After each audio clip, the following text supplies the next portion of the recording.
So I know that we're waiting for Jan, but we are going to get started just with the beginning portion of our meeting before we actually move to our call to order. Oh, and you're here. Perfect. No, I'll just keep talking. You're awesome. So we do have public comments on our district-wide safety plan up first, so I'm going to pass it over to. Yeah, so as you know, we were in a 30-day public period of comment, and now we've given an opportunity for people to come here at the board meeting and to make actual comments on the district-wide safety plan. This is part of our annual process, and we'll start with, is there anyone here to talk about the district-wide safety plan or have comments? Again, this was presented in the April meeting, changes that will be made to our district-wide safety plan and emergency response plans. So there are no comments here for the district-wide safety plan. Next up is the public comment period for our code of conduct, and I believe we have 2 write-in public comments that Board Clerk Driscoll, Sarah Driscoll, will be reading aloud. All right, so the first email we received was from a parent, Meredith Krumholz, and this is her email. As both a parent and a teacher, I think the code of conduct needs to go back to being more specific about what is considered appropriate attire for school. Off-shoulder shirts, crop tops, and super short shorts are distracting to both students and teachers. As a teacher, I can often see my girls' entire backs because of the open V shirts that are in style. When they raise their hands, I can often see up to their ribs.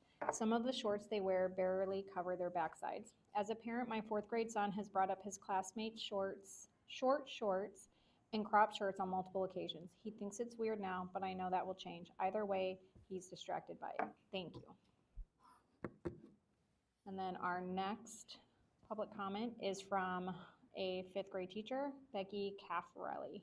Good afternoon. Thank you for the opportunity to provide input regarding our school policies. As I reflect on the challenges of this school year, I feel it is necessary to specifically address the current dress code and hoods.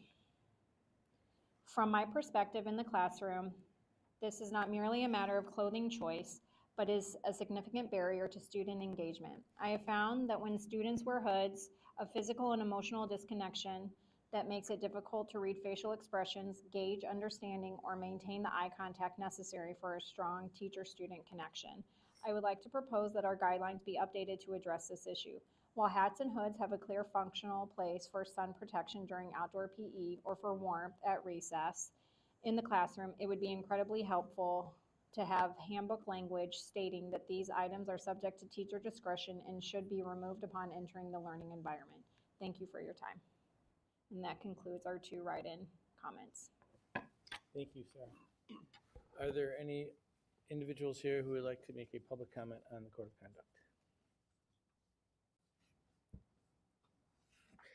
Those 2 comments will be submitted to Deborah Miles, Director of Student Services, who will then ultimately process them in our Health and Wellness Committee. Thank you. The public comment period for the district-wide safety plan and code of conduct are concluded. Yep, they are concluded, so thank you. So now I'm going to call the meeting to order. It is 7:07, and I guess I'll do my gavel just to be official. So I need a motion to approve the agenda for the meeting. So Rich, Mary Caitlin, all in favor? Aye. 6-0. And up first on our agenda is public comments. If you look up on the slide, you can see just an overview of what is expected in terms of our public speakers. We need to make sure that everybody is respectful. You can't mention names of specific people or indicate anything along those lines. So we don't want any outbursts, shouting, obscenities, anything along those lines. The biggest thing is that there is a maximum of 3 minutes for each speaker. So we do have one speaker today, and it is Wendy Purnell. And we will we will set a timer, but you don't just tell us whenever you're ready. So no pressure if you need to. And then there's a button, and it just make sure it's green. Good evening. My name is Wendy Parnell, and I'm speaking tonight on behalf of Fairport Cheerleading Booster Club, our coaches, and most importantly, our student athletes. We're asking the district to prioritize funding and installation of mat hoists inside of the gymnasium for cheerleading mats. That would be at Martha Brown. Currently, the cheer mats are stored in a metal shipping container located outside of the building. Every practice requires students to go outside in all weather conditions to retrieve and return the mats. During the winter months, this becomes not only difficult, but very dangerous. There is no lighting inside the container. The lock freezes during extreme cold. Snow and ice often block the doors from opening, and students have to clear a pathway themselves without using any shovels to access those mats. The mats themselves are extremely large and heavy. Each panel is approximately 6 feet wide by 42 feet long, and they weigh about 130 pounds when they're rolled up. It takes 4 athletes to carry a single panel, and many of the storage bags have torn handles, closures, which makes them even more difficult and unsafe to transport. There are 2 full sets of mats, so 18 total panels. And because the storage container is only so big, the mats have to be stacked on top of one another. So these girls stand in a dark container that's metal with cheer shoes on, lifting more than their body weight over their heads to get them stacked. This is not simply an inconvenience, it is definitely a safety issue. The wrestling program already has mat hoists installed inside of the building, and this variance has a huge impact not only on morale, but safety of our girls. According to our athletic director, mat hoists were approved in his budget for the 25-26 school year, yet the work was never completed. It has again been included in the proposed 26-27 budget as part of the capital project planning. We are asking that these be installed, if possible, prior to the end of August 26, because that's when our girls are returning. Like, they're already there tonight, that's why most of them aren't here. The permanent indoor hoist system would significantly improve the safety, efficiency, accessibility, 30 equity, seconds left. and morale for the athletes and coaches. And I just want to thank you for your time and your service to our district and for your consideration for this safety. Thank you. Thank you. Do you have like a contact information you can email me directly, and Yes. we'll see if we can coordinate some sort of clarity and communication so you're not guessing. Yeah, that would be fantastic. So, Thank you so much. yeah. Any other questions? Unfortunately, during public comment, we can't Oh, got respond you. back to you because Okay. it's a meeting in public as opposed Okay. to a dialogue. No which- worries. Yeah, but I would say reach out as. Okay, I'll send it to you. Thank you so much. Thank you. And good luck, team. Thank you. Big fans. And you are more than welcome to stay for the rest of our exciting meeting. Everybody Already does. there. Everybody always does. Yes. When that sunshine's finally here, I get it. know.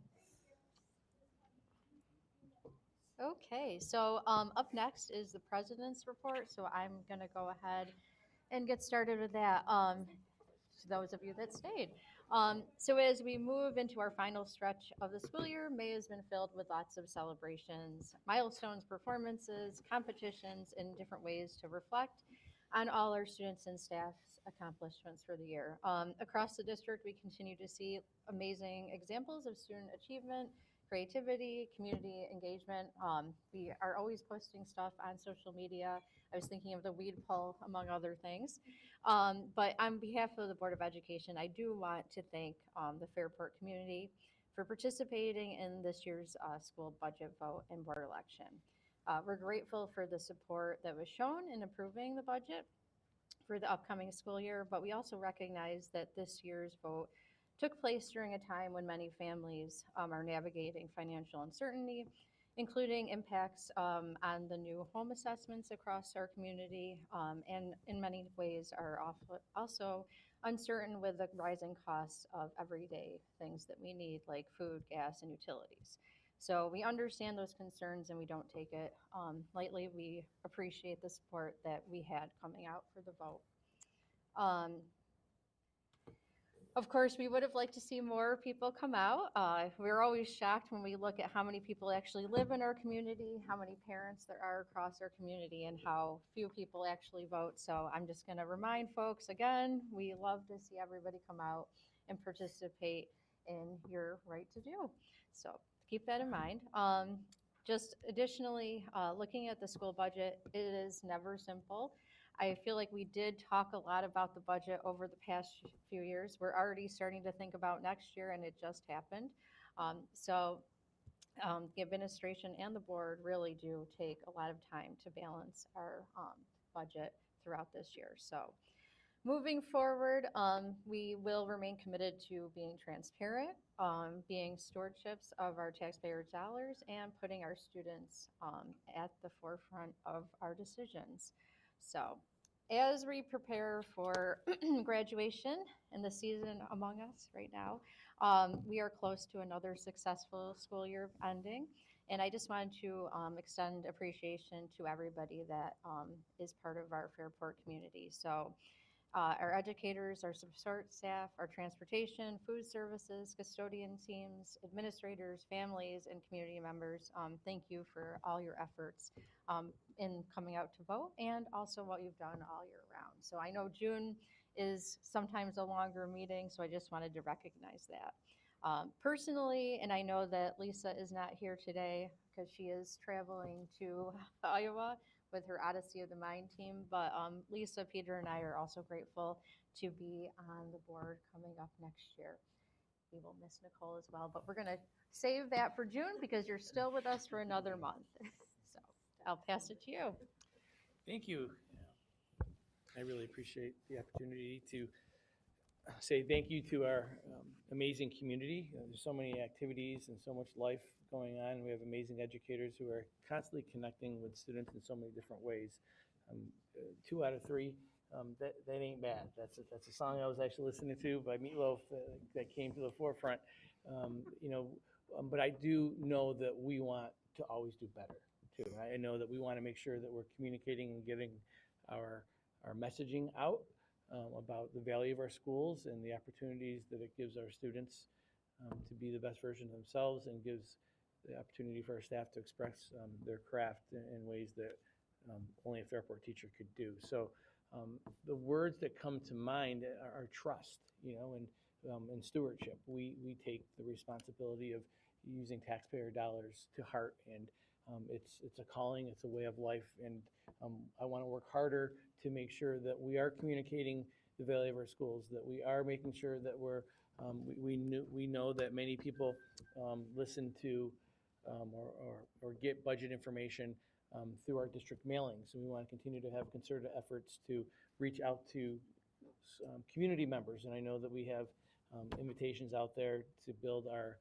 mailing list, if you will, on Parent Square, so they can always listen, so we can always communicate with them and share what's happening in our district from a fiscal sense and from a programming sense.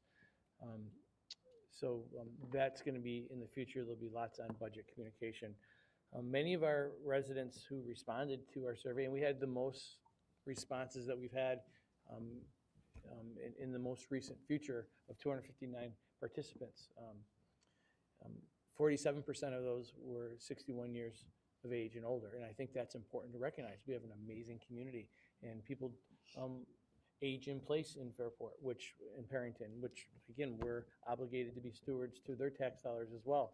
And that was something that continually came up through the surveys, and I shared the surveys with the board, and I know that they're reading those thoroughly, and will continually develop plans or expectations for me to carry out plans of communicating and talking about how we are being stewards to taxes and the costs associated with the national and world circumstances that we're all and local circumstances that we're all managing here.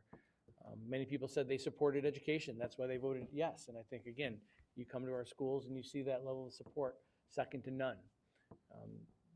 There's always questions about administrative salaries. Despite how we communicate, it's relatively, it's 2% of our 170 plus $1 million budget. And community and family impact, the Fairport stories resonate throughout our community, and we're proud to be a part of that. Was another reason why people wanted to be a part of that, and they want to support that. But again, continually talk about budget transparency and trust, right? And we take it to heart, and this feedback is incredibly important to us as we move forward. Talking about the value of our schools, STEAM education is alive and well in Fairport. Lots of investments in our programming relative to science, technology, engineering, arts, and mathematics. I mean, that's why we're here. That's what school's about. Just the other day, we had a group of students who are in our NASA Hunch visit the new tech wing, which is exciting to see their excitement because it will bring learning to life. A group of over 100 Fairport High School students participated in a virtual exercise in the U.S. Navy's mobile mixed reality experience. And it was great to see the energy from those students who are very interested in STEAM opportunities that they volunteered to go to. Again, NASA Hunch students presented in Houston. Now check this out. They not only presented in Houston, they received information that their project is going back to Texas for another round. So using their experiment, using their work at NASA, I mean, that's unbelievable. If you didn't catch them, they were on WXXI's Connections last week, actually on our budget day. And it was just an exceptional conversation hearing from the students and from people at NASA Hunch about how amazing the Fairport students are. So they do us proud, man. And so STEAM is invested throughout our entire programming, and we talked about STEAM Night, which we're going to have a little narrative.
And thank you to Lindsay and Lauren for putting together that bright spot.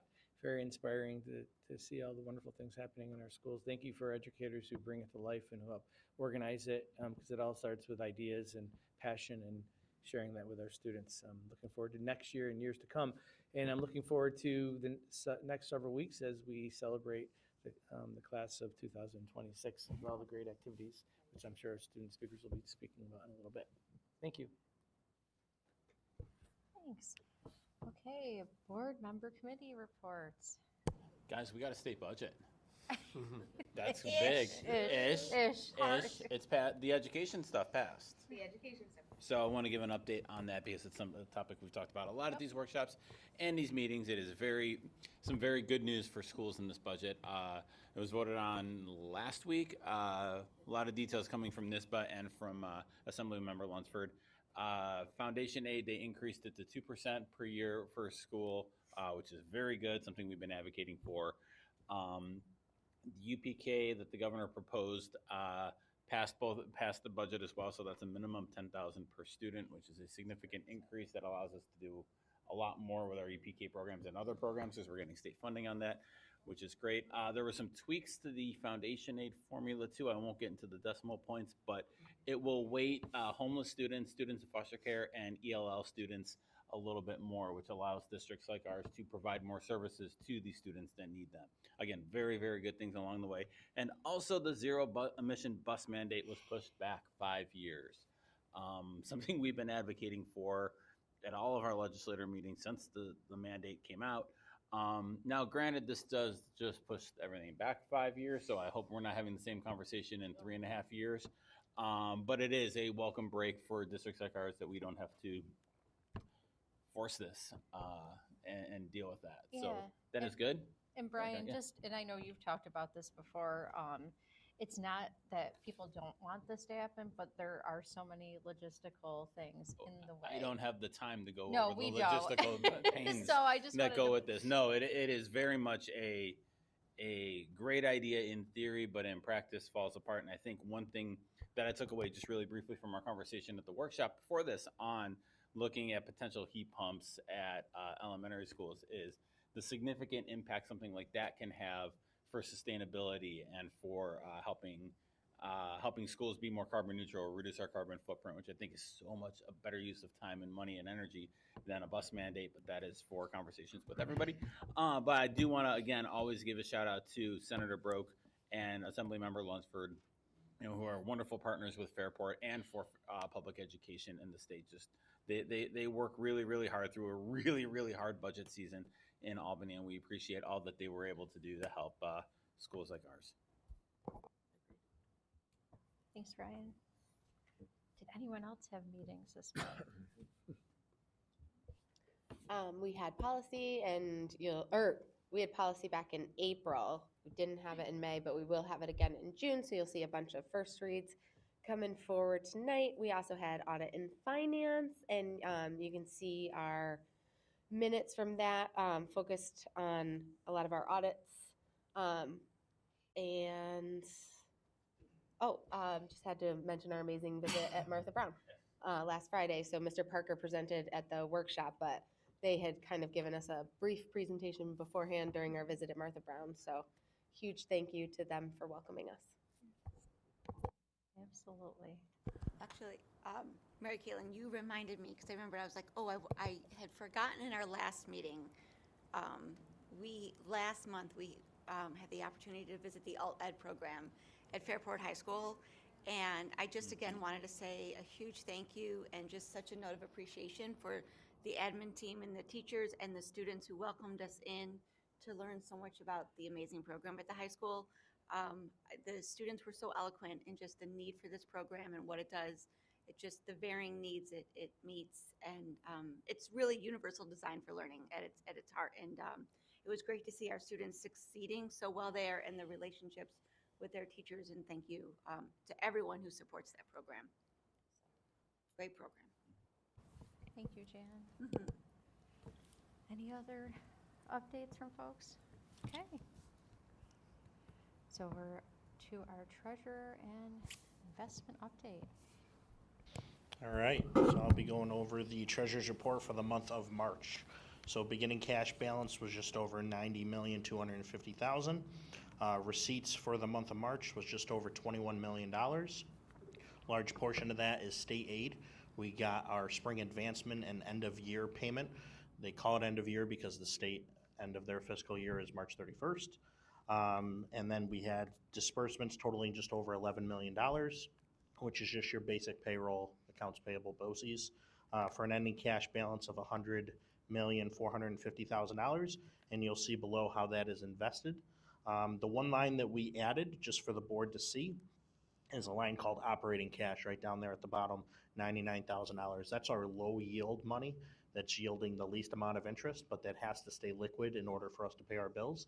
I'm pleased to say Chris is doing an absolutely fantastic job, leaving under $100,000 on a $165 million budget. So great job there, and something that we continue to monitor.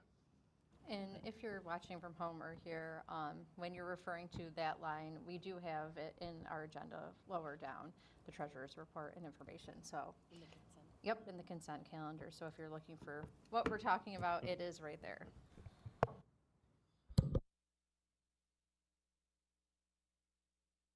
Okay.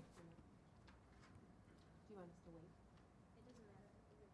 I can do it by myself. I have all our notes.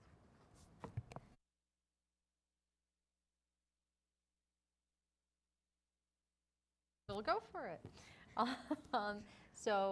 We have our school student advisor report up next.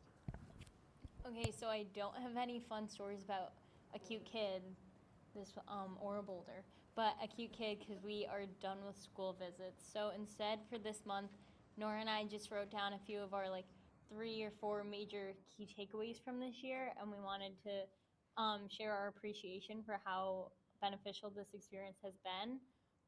That being said, just 3 key ideas that I wanted to share about how much fun I had this year and all the stuff I learned was, my 2 favorite parts were definitely the school visits, and getting to work with all the fun kids and with all different backgrounds and getting to look into each student's life in all different grades.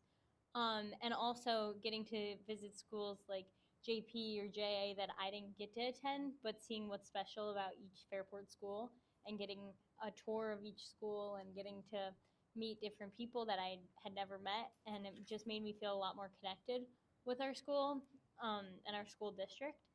My second was the legislative breakfast, and I thought it was, even though it was a little intense, I thought it was very beneficial for me understanding all the processes and how much work that every person puts into running a school and running everything that goes into it. And I felt that even though I was sharing small little details about Fairport, I felt like I was actually making a difference, and talking to legislators and all the councilmen and all the people, it really made me feel that we can all work together and change many different parts, and it was really beneficial for me.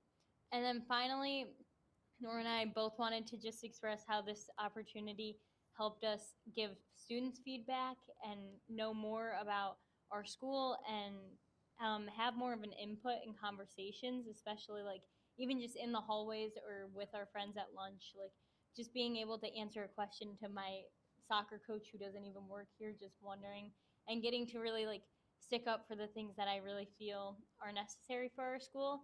And anytime I got to share something, I really felt like it made an impact, and I really appreciate everyone being so welcoming. For district happenings and around our school, the Special Olympics is this week for many athletes from multiple schools in our district. At Fairport High School, there's a blood drive on Thursday that many students are participating in. Over 40 staff members who have retired or are retiring during the 2025 through 2026 school year were celebrated, and we thank them for their dedication. A group of Fairport High School students participated in the Skills USA competition, and 3 students finished in first place in the Teamworks category, which demonstrates construction planning, execution, and presentation skills. One of our very own mastermind teams traveled to Atlanta and placed 90th out of over 300 teams nationally, and all in, I think they were all juniors, which is very impressive too. Yeah. The class of 2026 decision day was May 21st, and many to all seniors got to share their post-graduation plans. There's lots of end-of-year events coming up in our schools, including Medieval Days, fun runs, Great State of New York Day, field days, award nights, and more. Speaking of awards nights, Dollars for Scholars award ceremony is coming up next week on June 3rd. Final projects are in full swing, with many students continuing to learn and apply themselves even after APs. And then looking more into sports, boys baseball had their sectional finals tonight against McQuaid. Do we know? That's okay. They had a great season. Oh, okay. Yes. Okay. Yes. Girls lacrosse is playing right now against Russia and Nevada right on the turf. Boys lacrosse won their first round of sectionals against Greece this weekend and play tomorrow against Penfield in the semifinals. Fairport Team 1 of Unified Basketball won the championship last week, which is very exciting. Two-peat. I want to just put that out. And then Team 2 won their game and received third place, which is very impressive for both teams. And finally, boys tennis won sectionals last week against Hilton, and they have a match today at 5, so they've already finished probably, but against Mendon. So lots of exciting things, lots of end-of-year fun and craziness, but lots of good things happening. Yeah, thank you. Thanks, Mallory. Great And job. yes, that's why I don't have to highlight all That's these right, things yeah. anymore. I used to, and I love it. It comes much better from you. Okay, we are going to move to personnel. So first up, I need a motion to approve the attached tenure appointments as recommended by the superintendent of schools. Brian? Nicole? All in favor? Aye. 6-0. Congratulations. Yes, congratulations. We will be celebrating, well, we did celebrate.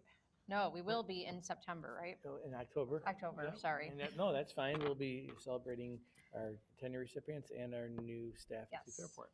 I couldn't remember if it was September. It will be here before you know it. It will be here, yes. Okay, up next, I need a motion to approve the following instructional staff actions as recommended by the superintendent of schools. So moved. Mary Caitlin? Jan?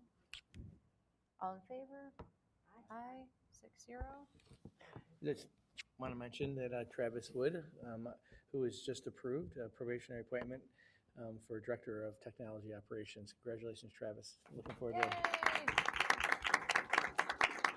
one of the key leaders, if not the idea generator of our Spark Labs that our students enjoy, and seeing that happening throughout our district under your leadership in the role that you're currently doing as an instructional coach. So congratulations, and we look forward to building upon all the great stuff that are that you started here. And I didn't congratulate him too early. Technically good. Yes, congratulations. Okay, I need a motion to approve the following non-instructional and civil service staff actions as recommended by the superintendent of schools. Brian? Second. Mary Caitlin? All in favor? Aye. 6-0. Okay, next up, a motion to approve the following athletic staff actions recommended by the superintendent of schools. So, second. Rich? Brian?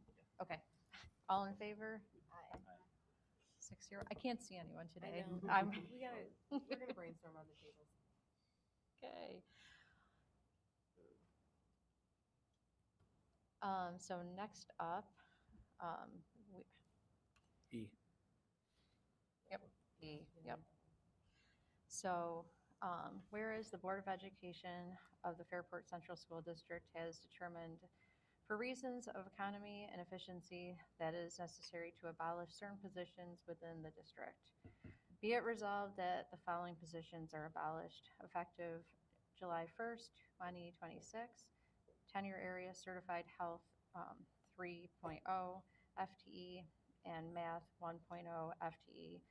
Civil Service competitive titles, and it is Information Specialist 1 FTE. The Superintendent of Schools is directed to implement this reduction in force in accordance with applicable law and regulations. Brian? Jan? All in favor? Aye. 6-0. Okay, I need a motion to approve the following memorandums of agreement as recommended by the superintendent of schools. So moved. Rich? Nicole? All in favor? Aye. 6-0.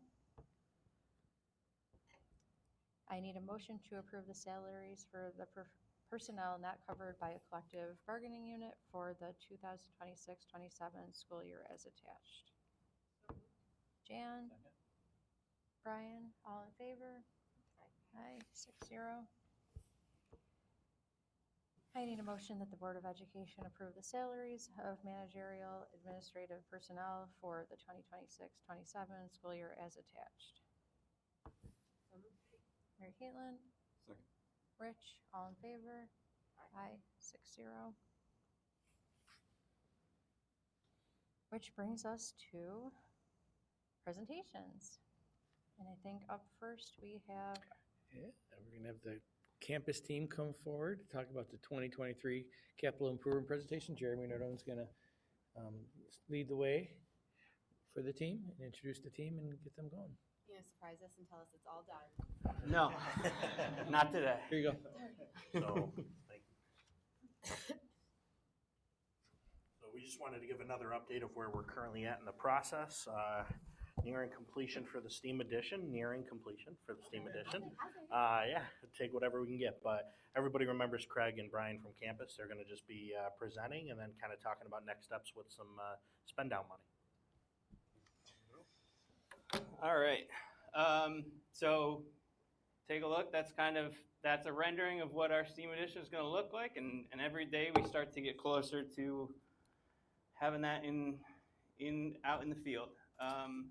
Our incidental budget is just under $46 million project, or our budget summary, and something that we're going to start talking about today is spend down projects. Brian will hit that at the end of the presentation, but this is kind of the same slide we've been working with throughout all of our presentations. And then construction contingency and allowances, we are at $582,000 remaining in our construction contingency, and we're at a point where we feel comfortable with that amount remaining, and then construction contract allowances remaining $462,000.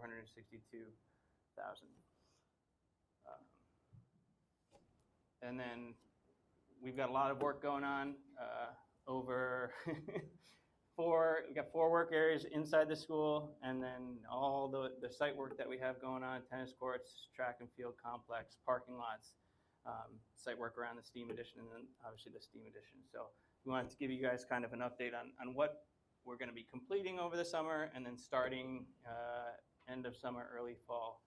So the STEAM edition, that will be early August, given the intent is to give teachers and staff time to move in and get settled in before the school year. Same with the guidance library, and then the gray house, the work areas across from the library, offices and special ed. And then right now we're starting to work on the patios and the drive outside the STEAM edition. The new tennis court complex will finish up in mid-July. We've gotten to the point now where the weather's permitting us to pave up there. And then you'll have the old tennis courts. We will start, once sports scheduling allows us to do that, we'll start turning those into a new parking lot. And then over the summer, right after graduation, we'll start working on the entry drive improvements, where we add an additional lane for your traffic flow, some speed tables for safety and everything. And then What is the speed table? like a speed bump. It's a concrete. You'll have a crosswalk inside of it, and then a raised area there to encourage people to slow down. Yeah. Okay. Okay. So you see a pedestrian a little bit better. Okay. What? Yes. Yes. And then starting towards the end of summer and early fall, you'll have Martha Brown We'll start our work over there as part of this capital project. And then once we can move classes and instructional spaces out of the old auto shop and those tech spaces, then we'll start working there and transforming those into, I think, future health classes and So- space for. Sorry, I think I got distracted by the speed table. Yeah. So the additional lane, is that you're gonna be opening up one more lane on the turn, like going up toward the school, like when you come in? Correct. Okay. So I think you guys there's some congestion issues with people turning into your parking lots coming in. So Yeah. you'll be able Okay. to drive. That was the response of the increase in volume. Yeah. That was there, and there was an opportunity to expand that lane. That's all. Great. Thank you. As a daily dropping, Yes. yes, I think that is a great solution. And then ongoing track facility and athletic improvements. So that is scheduled for completion November of this year. Okay, so they'll have it. For Yes, for next, spring. for spring season. Just remember with that said, so the track will be ready, but because it's the grass field, Mhm. it does require 2 growing seasons to fully heal, and Aaron's perfect with this because with his horticulture background. But if you don't let the grass actually take and heal, you're never going to have good grass there. So it's something that will be offline for a couple seasons. Okay, so the inner field Yep. will be Yeah. offline. Okay. And that people can still play, like people can walk on it. I don't want to fear people from walking on it, but it's those scheduled games and those practices and games we want to try to avoid. For So a couple field seasons. events are okay? Like Field- long jump, all those? So they have their own. They have their schedule. own. Yeah, that'll be yes. on the. Just, Yeah. I'm just clarifying. Yep. Absolutely. And later on in this board meeting, we'll be talking about the addition of lights in the discussion portion, just to give it more time. Absolutely. So our STEAM edition will be complete August 2026. We'll see some pictures of it. We have finished the installation of our insulated metal panels, which gives us our complete building envelope. You can see we have some louvers up on the second floor still to go in, and then some clear story windows up there. But we are officially watertight and working on the inside. Which is good considering the rain we've had. It's been a spring, Yeah. but yes. Just another shot, you can kind of see the windows, the limestone on the bottom and the brick up top. It's starting to look pretty nice there. And then you can see that where we still have that silver is our vapor barrier there. You'll be getting a phenolic panel. So on the side facing the drive, it'll be like a red color, and then it'll be a silver color up along the auto shop doors and up top. Inside, we have started putting up board. This is a priority area for us because we have casework, display cases and benches and everything that needs to be fabricated, as well as our terrazzo floor. So we've been prioritizing getting board up there so that we can start fabricating that and doing installation of our flooring there. In the auto shop, we're working on our overhead mechanical, electrical, and plumbing, and then we'll be going around and following that with our board. Same with our wood shop. They are, just working.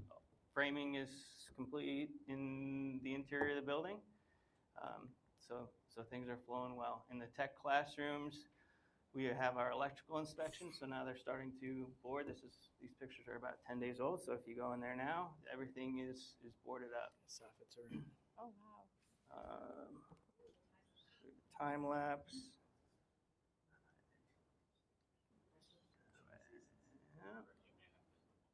I think I messed it up, but yeah.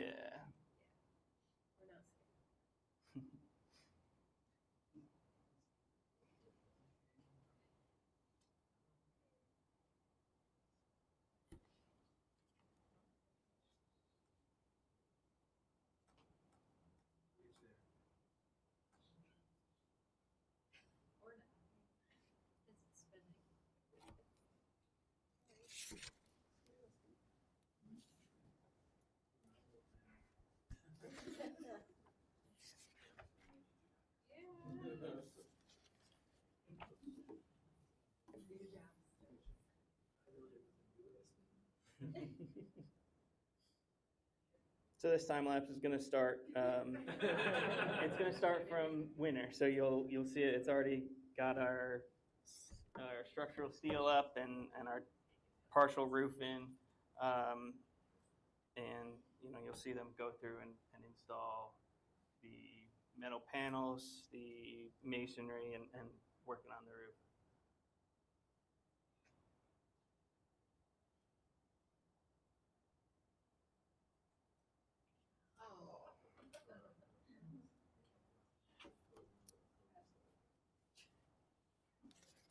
It's my fault for Xing out of it.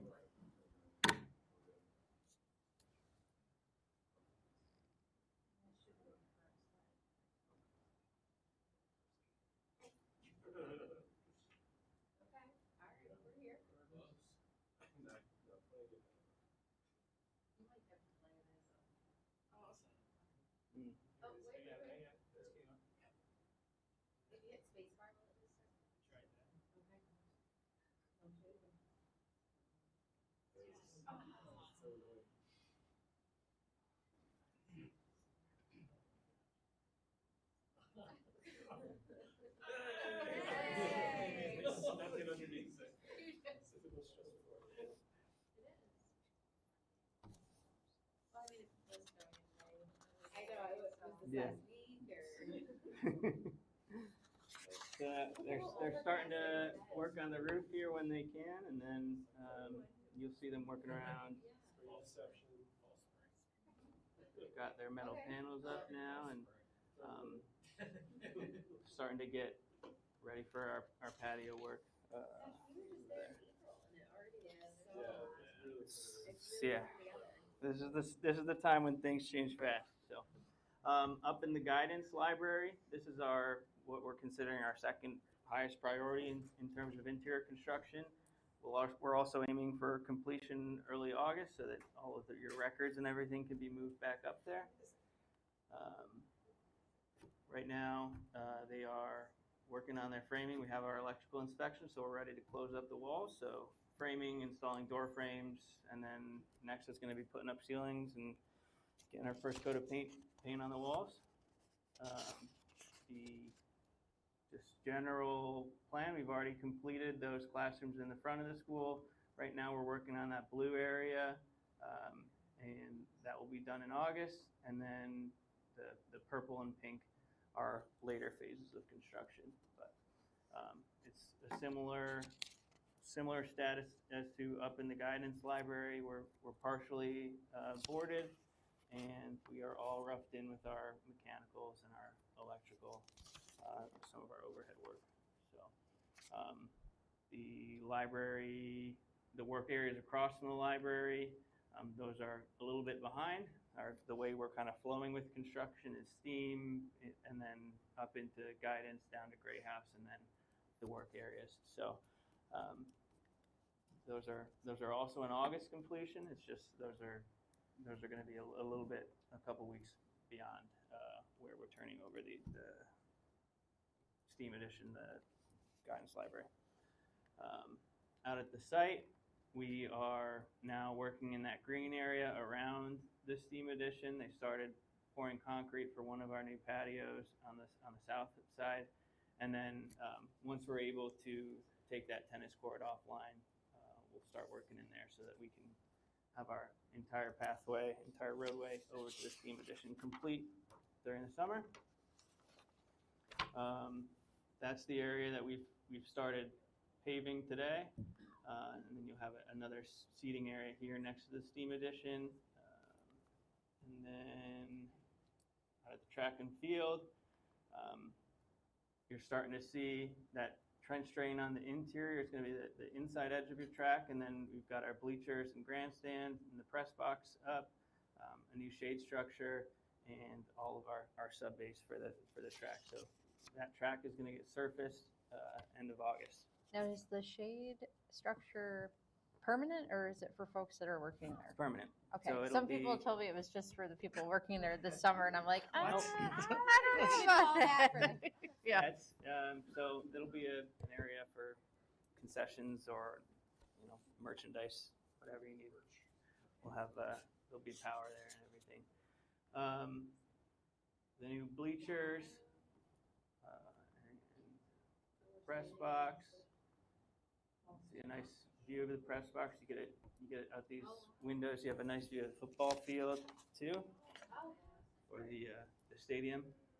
So, and then they are building our new track storage building right next to our existing white building. If you go out there now, they're significantly higher on it. So the goal is to have this done by the end of July, or at least the structure at the end of June, the structure built, so that when we have to bring in our transformer and our new electrical service out there, we're ready for it. The new parking lot that's going to be servicing the athletic fields, it has a binder course on it. So it's our initial paving is complete. We'll talk about lights. There is right now a light pole in the middle of it,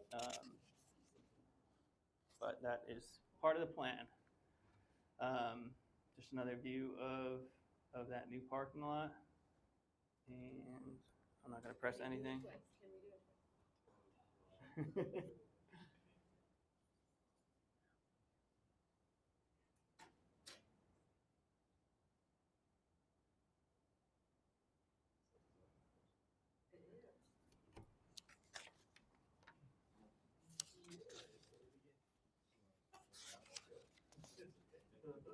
So there's a new concrete pad, the shade structure, and the bleachers go up quick.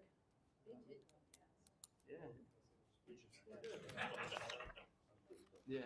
So that dirt, I keep getting questions about the dirt that's sort of mounded. That's going to be infill. That's going to be the topsoil. yeah. So right, that we're storing it there because that's where it's going to be used. So once we have our track, surface and everything, we're not bringing trucks of dirt. And it was really kind of cool. Like, we did get a lot of water, but as I was driving, daily, there wasn't a lot of standing water. I think that was a good case study. Is that accurate?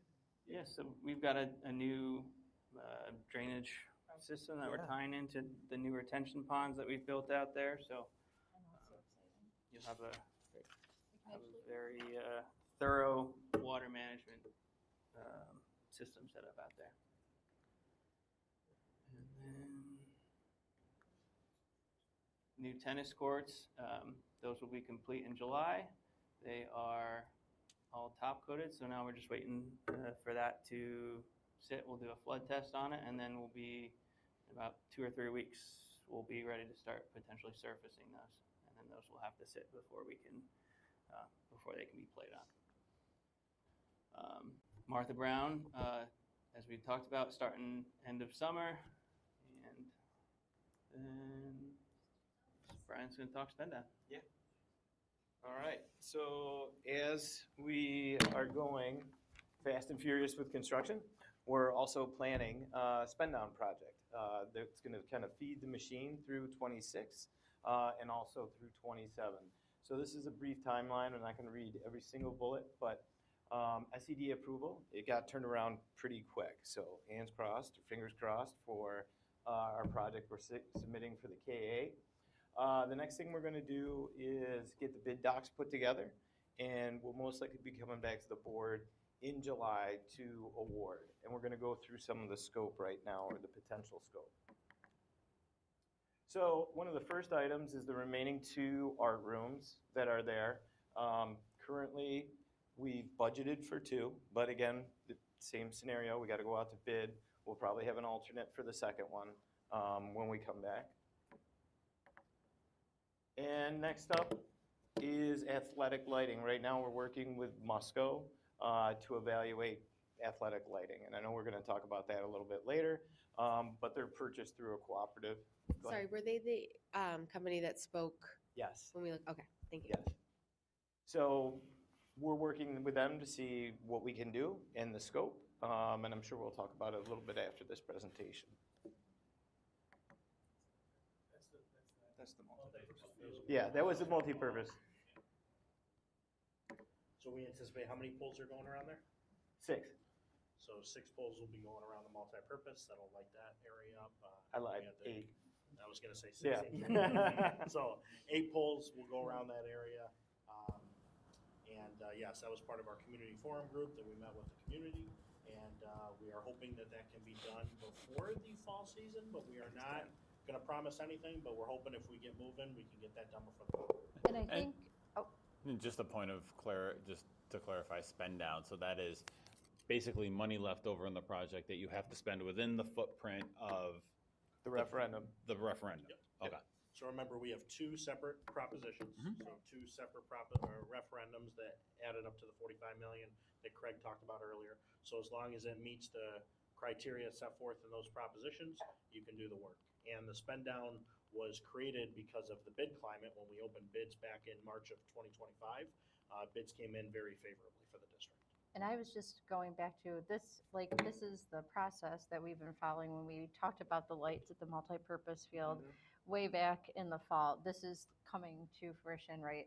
Just For the in, track. for, no, this is, I know the multi-purpose, Yeah. but when we talk about the we track, will, we're- we're not there yet. Right, but it's the same parallel in that, Yeah.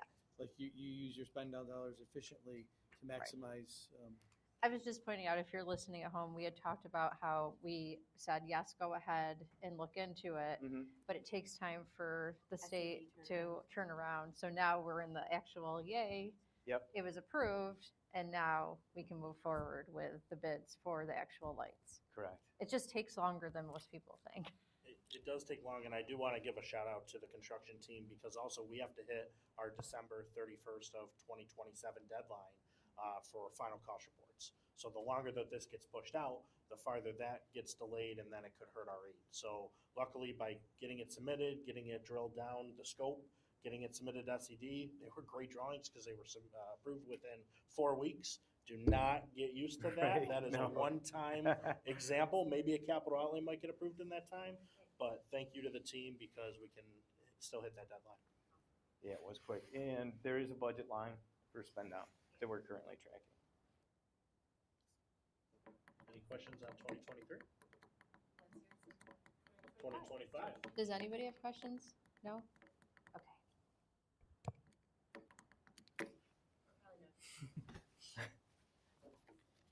So for the 2025 project, because we are still in the design heavy phase of this project and have not started construction at all, I'm going to turn it over to Troy from Labella to give a little update on where we're at with the Kate project.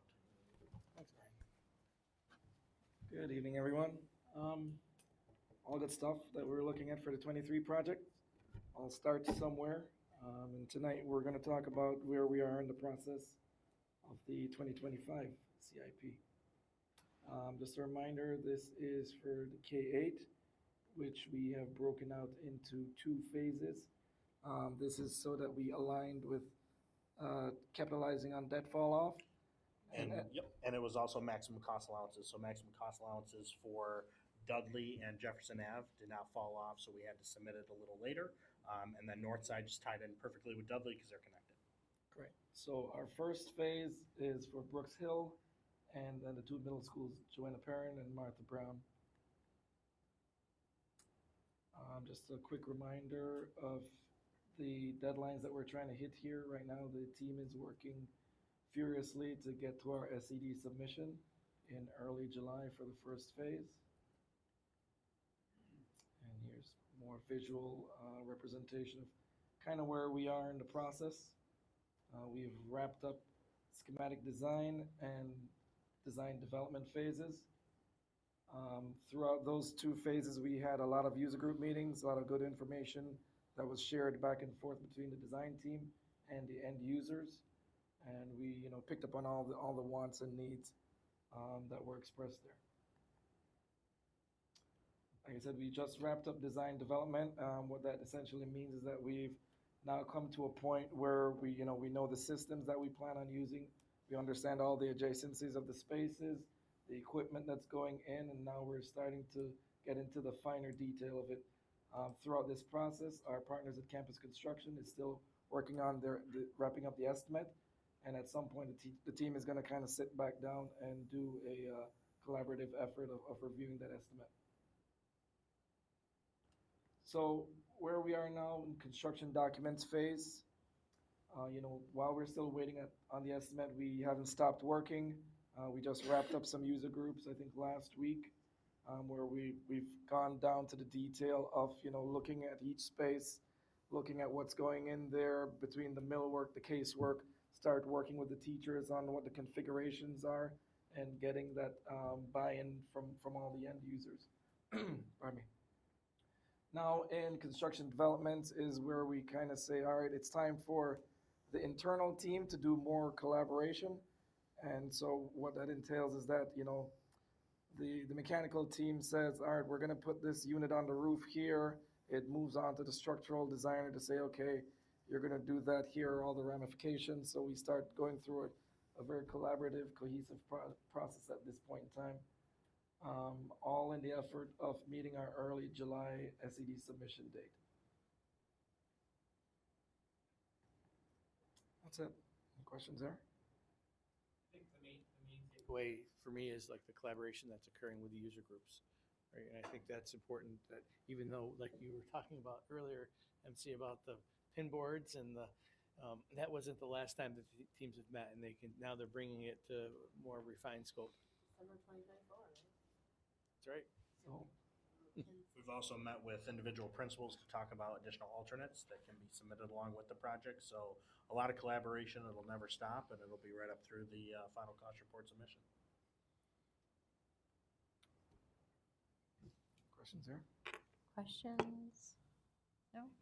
Yeah, thank you. Thanks. That's great. Appreciate the work and collaboration. And as we move to the discussion about the outdoor lighting for the track and field, I think it's just important to recognize, as we've been discussing, and as I was trying to reiterate, as with all projects nearing completion, the district is tasked with leveraging the surplus by, in this case, submitting a spend down plan to SED, which included track and field lighting. Now, we've always said that track and field lighting would be piped in, the infrastructure would be piped in.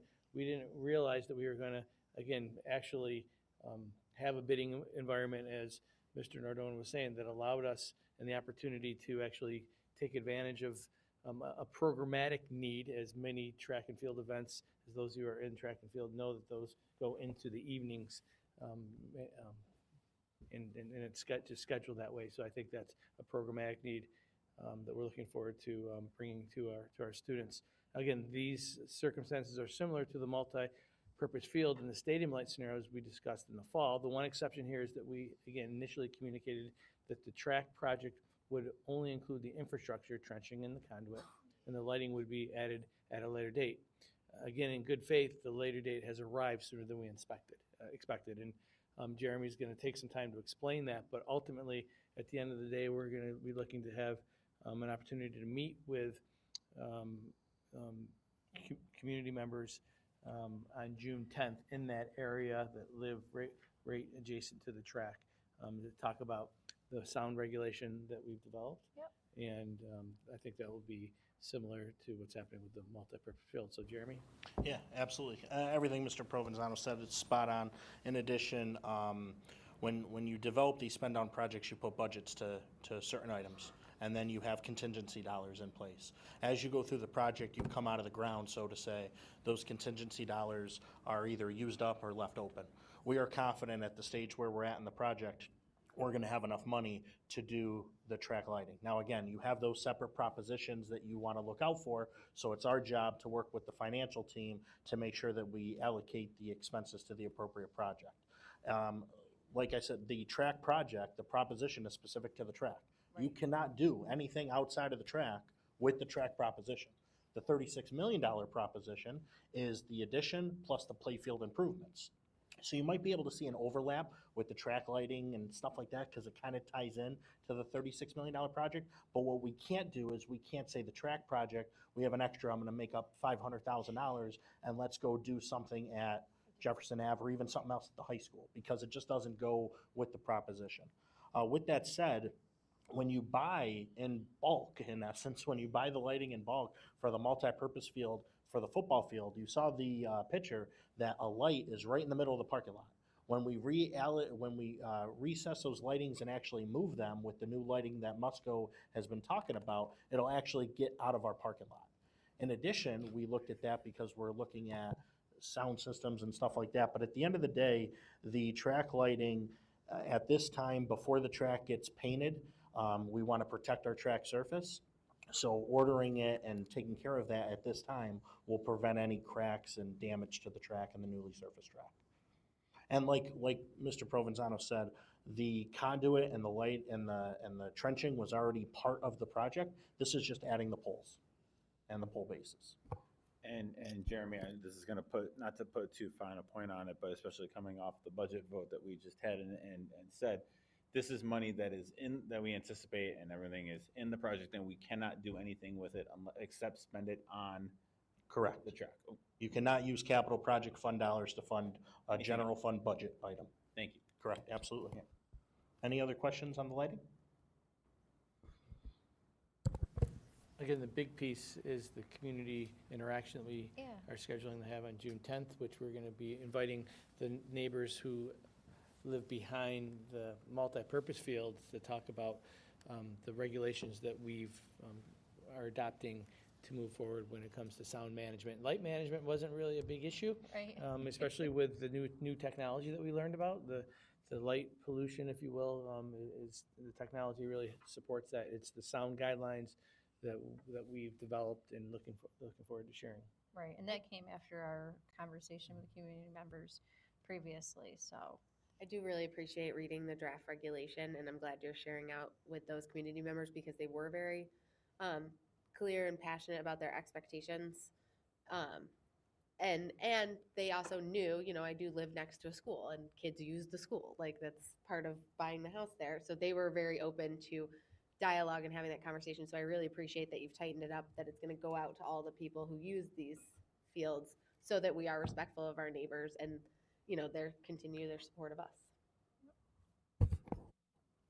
Thank you, and thank you to Athletic Director Killian, who helped create those regulations because he understands the programming and the needs of the user. So, And if you don't have kids playing high school sports yet, maybe you will in the future.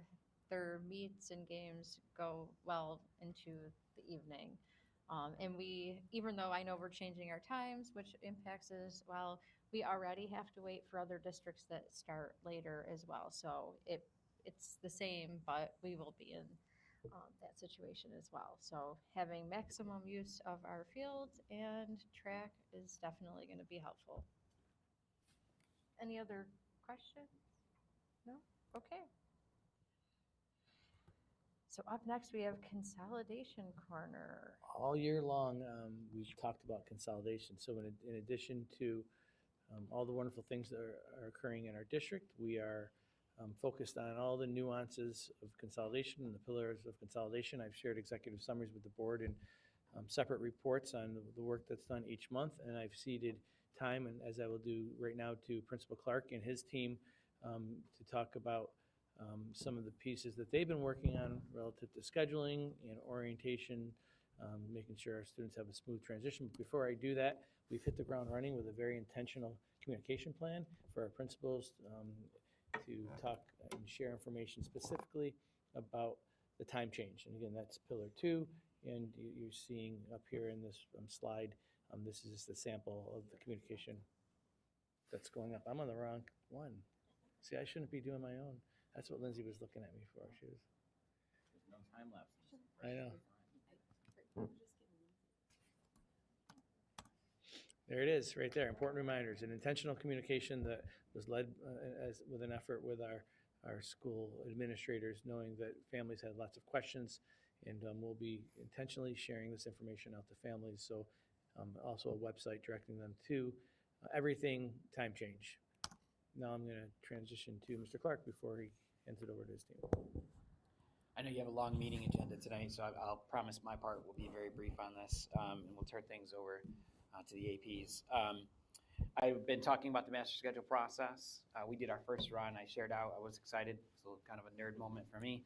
I shared with Dr. Wilson and Ms. Provenzano that we did our run a week ago Friday and hit 95%, which for us in the scheduling world is a sort of a big deal. I attribute that to a lot of planning. Our registrars, Mary and Joanna, are just absolutely amazing. I want to thank Patricia for loading. She does the most important part. I think I've talked about this before, but taking care of our students with disabilities and making sure that we schedule that correctly makes everything else go well.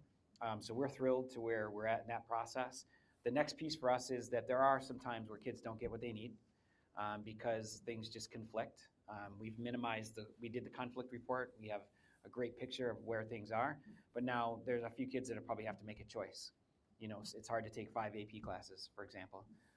So that process goes from now until June, and we're also balancing classes for special education needs, 504 needs, ELL needs, et cetera. So the next very labor-intensive part of the schedule process is that Patricia and Lindsay Kyle will review every IEP, every ELL plan, and every 504 plan to make sure that those plans match the students' schedules. It's a pretty long process. So why is this a big deal? This is a big deal because when we were going through the whole process of consolidation early on, staff understandably wanted to make sure that they had clarity on what they were going to be doing as they entered 26, 27. And we wanted to hold true to our commitment to making sure that they're going to be prepared, organized.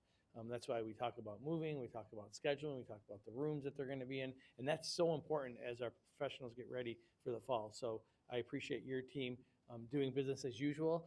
I know that you've increased the workload on that end from the administrative pieces with your team, but I think that's going to be helpful to staff who are coming to FHS. Yeah, and just to finish my part to that point really quickly, we had committed to the FEA that we were going to put out teaching assignments, you know, a little bit early to feed the understanding of where people were going to teach and what they were going to teach, et cetera. So we were really excited to do that last Friday. So we beat that mark by about 3 weeks from where we normally do it. Again, consolidation pushing everything, so everyone should know where they're moving to and what specifically they're teaching, so they know all that stuff. So of course, subject to change over the summertime, but we're giving them as much information as we possibly can at this point and feel good about that. And we haven't had a lot of questions, which tells me that that's maybe doing what it was intended to do. So the next important part was to shift our focus to orientation and taking in 800 plus students all at once. And I couldn't think of two better people to do that. Steph with her 20 years of counseling and Patricia with that focus on really taking care of our 9th grade students. They've done a tremendous job with that, so I'll let them do that. Please. Thank you. So we don't have any time lapses, don't worry, we don't have to worry about that. We do have a slide there just to show you kind of the timeline that we're working with. Thank you. Really game planning from the moment our counselors re-enter our building in the summer, all the way through. We hit a lot of days in there with different opportunities for students to get into the building. Some of those are general opportunities open to any students, and some of them are specific to the incoming grade level, so that we're accommodating various schedules, but also making sure that each incoming class feels that they have their own experiences. Our current 9th graders obviously had the experience of being together at Minerva DeLand, so we've already been able to do a lot of the work that we've done for years at Minerva, bringing the class together. And so we're balancing that with other opportunities then also for our incoming 8th and 9th graders to make sure that they have those opportunities to come together as a graduating class as well.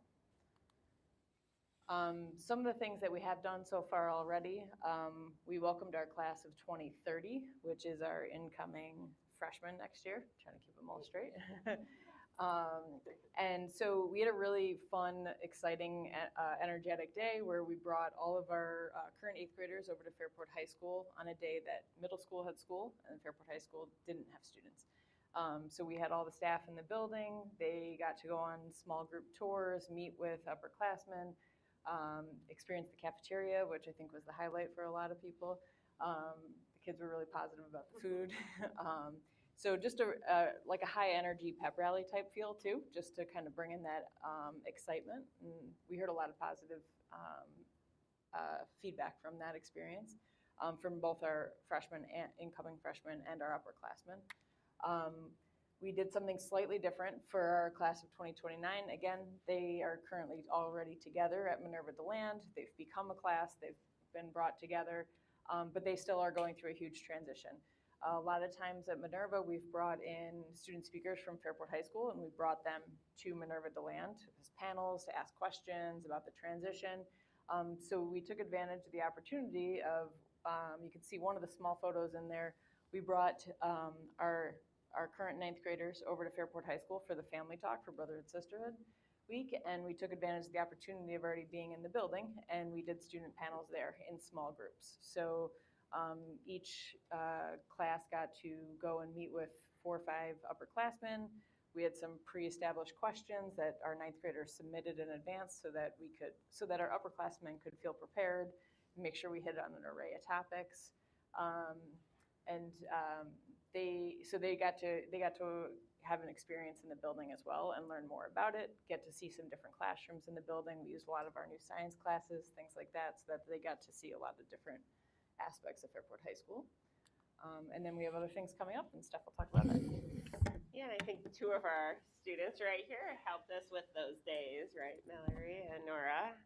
Fun days. But as we look ahead to the summer and next school year, we have some dates.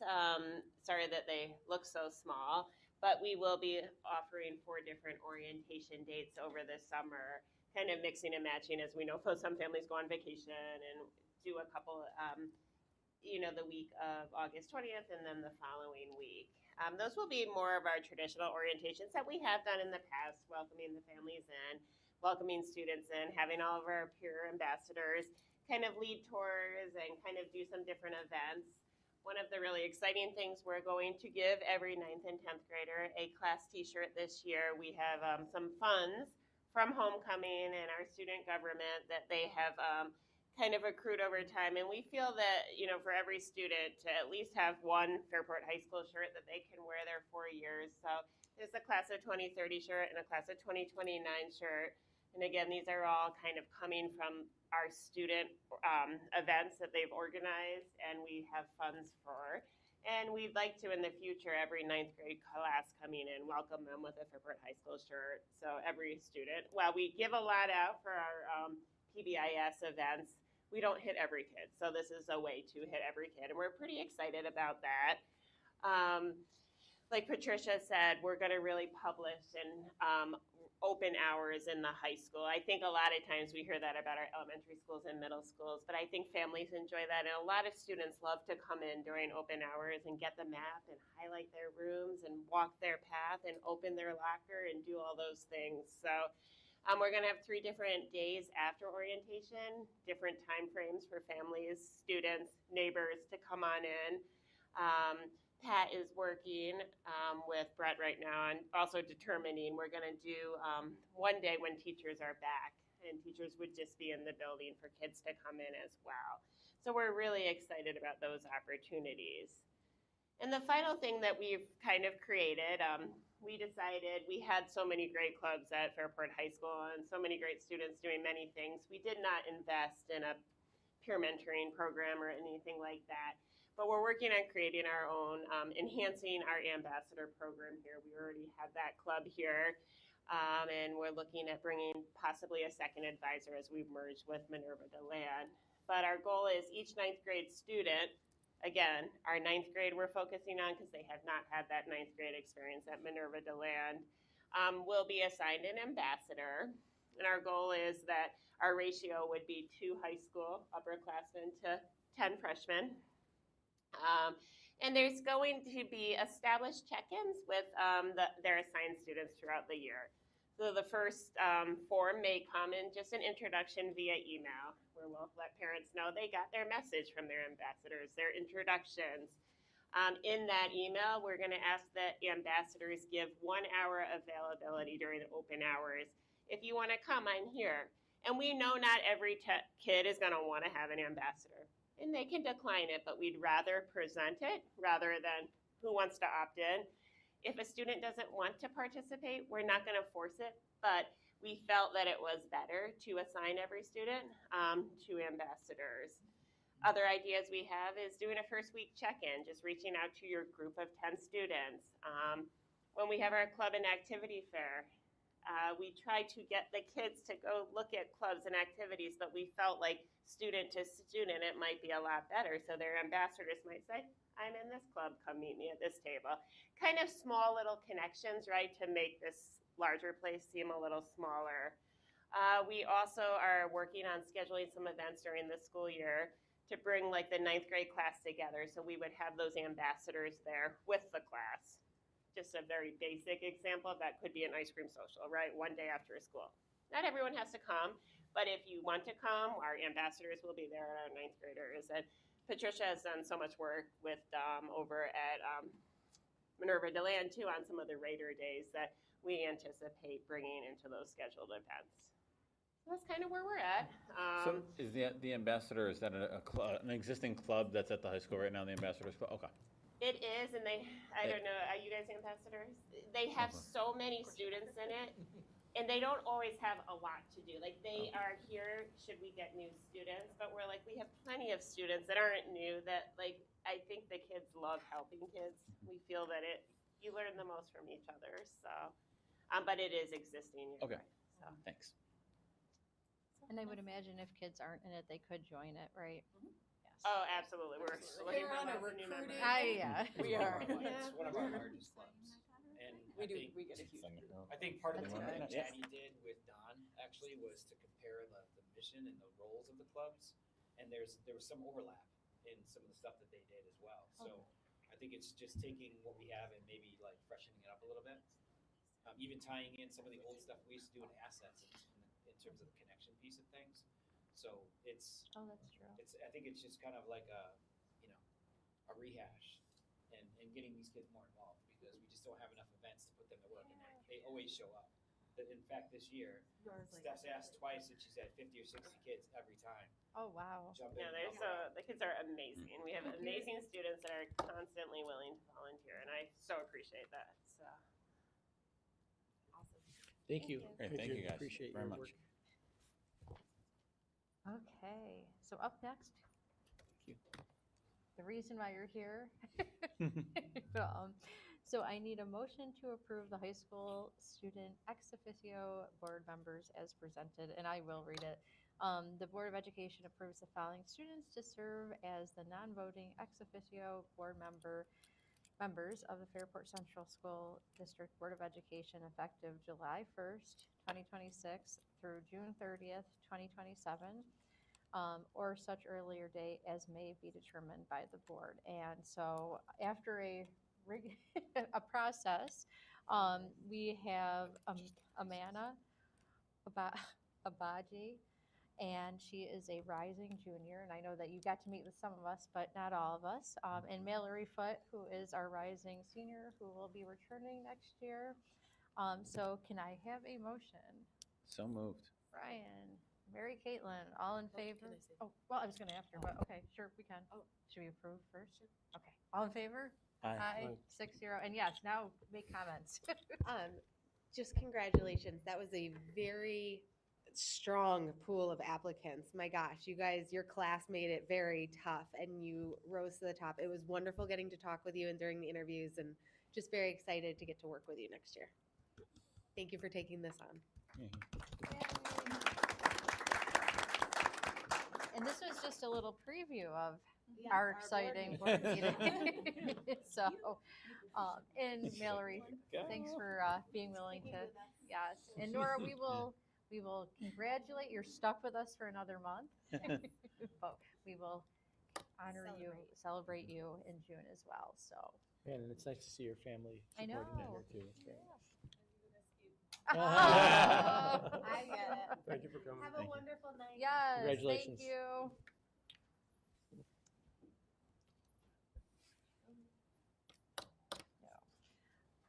So next up, we have a discussion, and it's on naming of district property and tribute markers. Frame it. Sure. Okay, so kind of set the stage. The policy committee had asked that this be brought up a few months ago, just kind of to freshen it up. This policy hadn't been updated, and we just wanted to dive into it and really make sure it was up to what we, as the current board, expected of naming district property and tribute markers. So this had already been kind of in the running when we were shared by Superintendent Provenzano that some students, some educators, some community members wanted to have the new policy and the regulation because they would like consideration of an upcoming field to be named after an individual. So we really wanted to bring this forward for the discussion because normally we would do like the first read this month, the second read in June, and then it would be set in place. But to give it its due course, because it is such a weighty topic, we wanted to bring it forward. And then if we do feel good by the end of the discussion, we can move it for a first and a second read so that those individuals, one of whom is sitting with us, can consider our policy and the regulation in what they want to ask of us in June. So just that sets the stage. So any thoughts and hopes and dreams? I mean, just to further what you were saying, MC, the policy that we were looking at said that the district would not name anything that was not already named.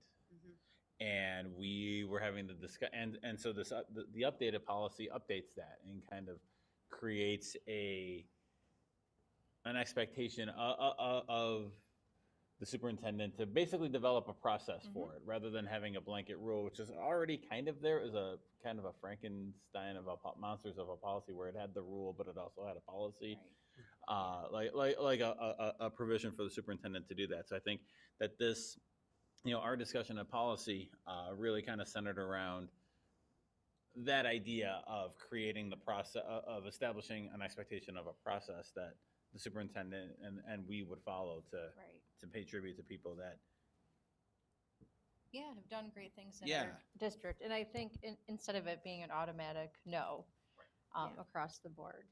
So I think having a regulation and a process that aligns with our updated policy will be more practical, more meaningful, and, there are reasons why things are named after folks. We have a real live. I was going to say, Go for it. Mallory, if you'd like to share, we got to read kind of the memo from Mr. Killian about some of the process, but we'd love to hear from you as well. Yeah. So Noah and I brought this up last year, I think.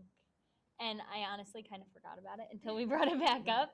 But it is really important. And as we were talking about it more and more, it just came to my attention. Like, yeah, we don't want to start naming like this like plaque because of this and this. Like, it needs to be more like for a good cause, because we don't want it to just go out to anyone basically. But I think it is important to really look at some of the key like people, and after especially our family talk, which the ninth graders got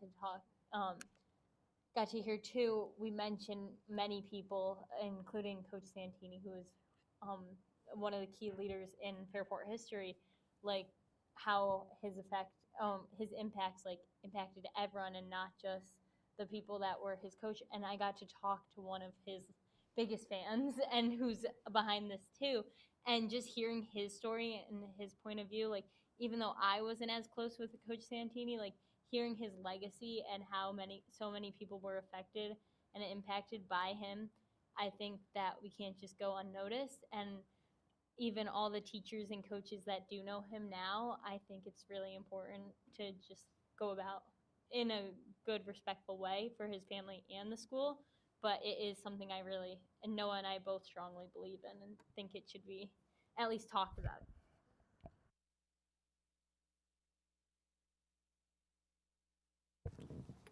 Any other thoughts? So tonight we're just deciding if we're good with the policy as is, the 5632, as amended. So we would do a first and second read, and then the recommendation for the field would come before us in June so that we can make the decision. And I'm sorry, I was just reading it. Okay, so we have a lot of fields, and as somebody who doesn't go to the high school, which ones are we talking about? So like the whole complex would be. So did you want to speak to that, Mr. Killian? Yeah. I apologize.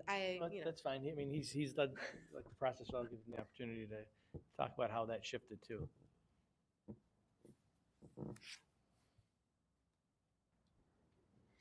Yeah, we talked about when Don Santini was the athletic director here, he really supported all the sports. Yeah, he was known as the football coach, but really had a support and a love for everything.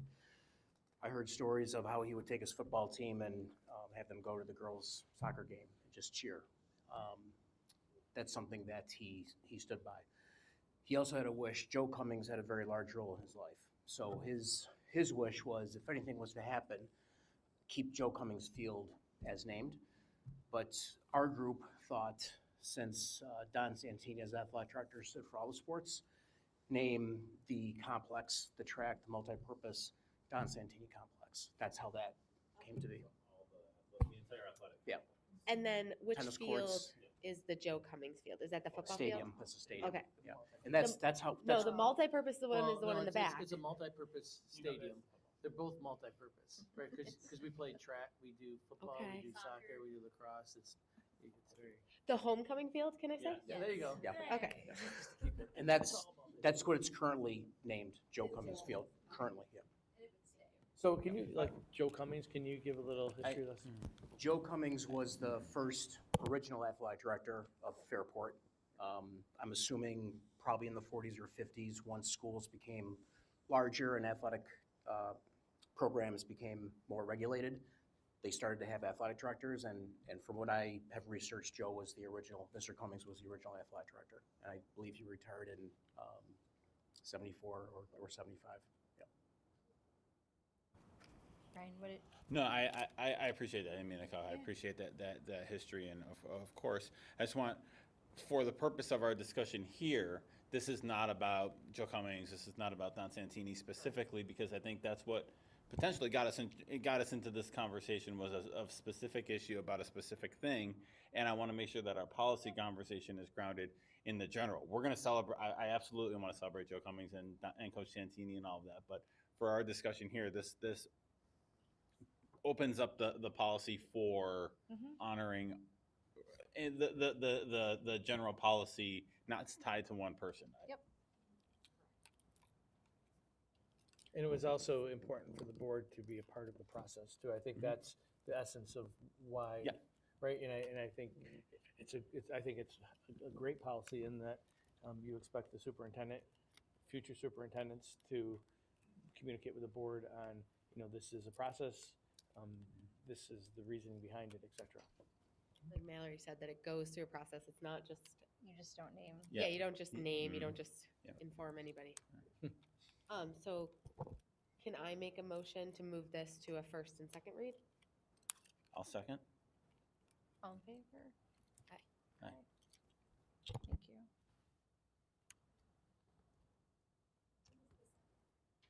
Brian.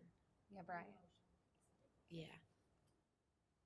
Thank you, Fritz. Yeah, thanks. Thank you for the background. Okay, so next up, I need a motion that the board approves the attached field trip requests. Brian? Nicole? Any discussion? Okay, all in favor? Aye. Okay, which leads us to our policy first reads. So I need a motion that the Board of Ed approves the first reading of the policies listed below. So moved. Mary Caitlin? Nicole? I know we just discussed some of it. I don't know if there's anything else specific on. Most of these were pretty grounded in law changes and stuff. 5685 was interesting because we had a minimum temperature policy, and then the state came out with the maximum temperature policy last year. So then we ended up with 2 temperature policies. So this is just, we're in one temperature, and yeah.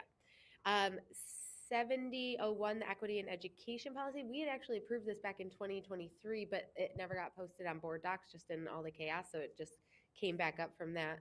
8260 is an annual. 7316 is the student use of personal devices. That went back to stakeholders with Dr. Wilson, and no major updates. So there you go.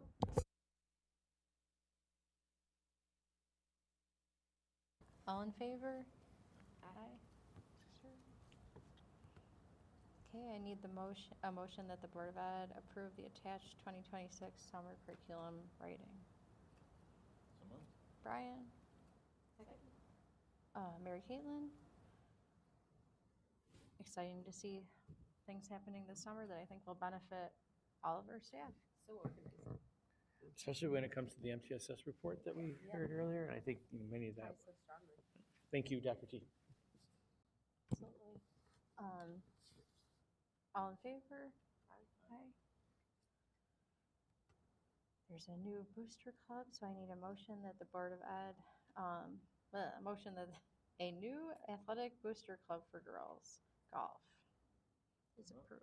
Brian? Nicole? All in favor? Aye. Then I need a motion that the Board of Education approves the execution of a renewal agreement between the district and the Monroe County Sheriff's Office for a period of September 1st, 2026 through August 31st, 2027, as per attached. Brian? Jan? This is something we do annually, so. All in favor? Aye.